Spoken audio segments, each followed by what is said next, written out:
likes of Tonali and Botman and just bringing them in and building them up the way they've done with the other two, the rest of them. Or even go to South America. Yeah, I mean, we spoke about Trafford already tonight. You know, that deal's been going on for well over 12 months. It's a deal that should have been done. You know, Manchester City had no interest in Trafford 12 months ago. I think the other interest one was just last week, wasn't it, when we bid for someone, I can't remember, there's been that many now, but Nottingham Forest the day before it bid was it 25 million, and a day later Newcastle also bid 25 million for him, so didn't quite understand why, you know, they were going to change their minds because it was Newcastle.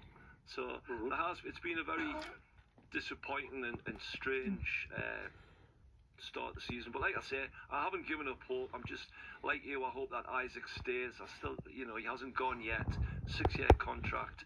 Sit him down. Oh, you'd love him to stay. We'd love him to stay. And we need him to stay. Let's be honest. We need him to stay because at the moment he is still the #1 striker. But we do need backup because, as John mentioned earlier, Ozalu's not ready yet.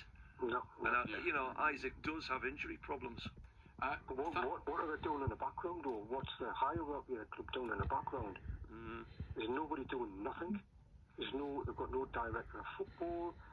Obviously, that Eels is away. You know, I think most of this falls on that Mitchell as well, because he's done absolutely nothing in the year or two he's been there. I think that sometimes the issue is that the people at the club in those sort of positions they're never going to give updates every 5 minutes. They're not, and I know I'm doing Joe a disservice because he doesn't mean every 5 minutes. But there isn't. It would harm discussions if a club came out and said we are talking to Club X about player Y. So they're never going to do that. And actually, I don't think Sunderland have talked very much about the policy. The one thing I would say about a lot of the deals that we've done, nobody realised they were in for these players until they actually arrived, and you went, oh.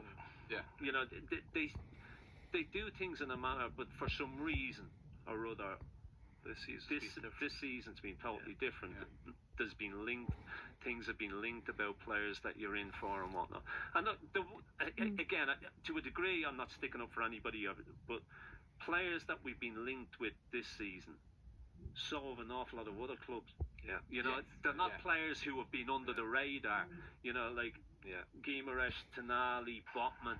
You know, there wasn't an awful lot of sides in for them. Whereas Pedro, for example, you know, I'm sure it would have been a great signing, but that was the geography.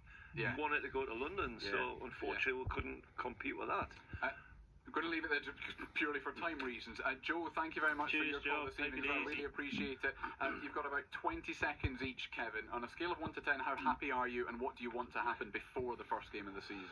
On a scale of 1 to 10 at the moment, I'm probably sitting at 9. I think most like Sunderland fans. I mean, ended last season on a massive high. The worry of the Premier League then hitting a couple of weeks later. But a great summer. I can't wait for the season to start. I'm really looking forward to the first Premier League back after 8 years. Indeed. Graham, same question to you. I would say at the moment you've got to say a 6 out of 10, but it's not all doom and gloom. We're still a Champions League team, and I would like to think there's still time, and I would love to think Isaac would still say so. It's not doom and gloom. Still looking forward to the season. Appreciate the positivity from both of you. Thank you very much indeed to both of you. Kevin, our Sunderland supporter, Graham, our Newcastle United supporter as well. Thank you to Marco Gabbiadini and to John Anderson. Marco will be back tomorrow. Steve Howie, of course, our Newcastle United guest on a Thursday. Oh, you're shaking your head at me, Ando. Are you here tomorrow as well? Yeah, he's away. Oh, for goodness sake. I thought I was getting ready for He's always away. Right then. Well, we're back. Put up with us. Mind you, I tell you what, I don't mind if you don't want us. I'll stay away. Please do. We're back as a trio tomorrow. Coming up next on BBC Radio Newcastle after the news is Joel Mitchell.